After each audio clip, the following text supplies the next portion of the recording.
一岁大的这查某红婴仔，煞困伫个粪扫堆边啊。这是屏东万丹有一个户人家，一家伙仔4个人，妈妈因为讲车祸吊死，正伫咧服劳动家。平常时呢，厝内底就由伊的爸爸来照顾着分别这2岁甲1岁查某囝。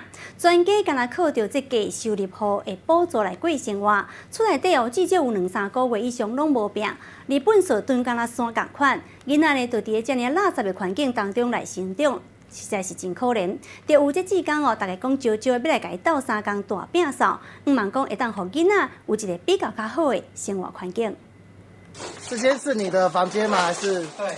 讲这是房间，但差不多3/4拢是粪扫，食过的碗、饮料罐，也是用过的漏珠啊，头壳亲像一座山。安尼家拢要困倒位。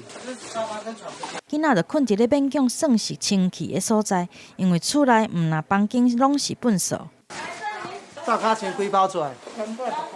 敢若是一间灶骹，就清出10几包粪扫，30多名的志工当咧大摒扫。粪是因为要整理那个资源回收来不及啊，然后又加上老婆本身比较乱。里面有2个小孩，一个是1岁，一个是2岁哈。婴儿他没权利说不要住这边。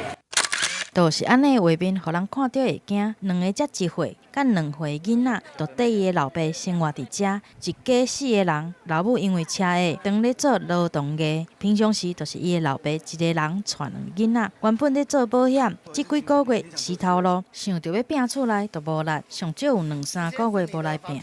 都可能厝边看了感觉唔甘啦。志工甲屏东县社会处社工知影这一家人的情形，来斗3工摒扫，上无爱互囡仔一个健康的环境。记者综合报道。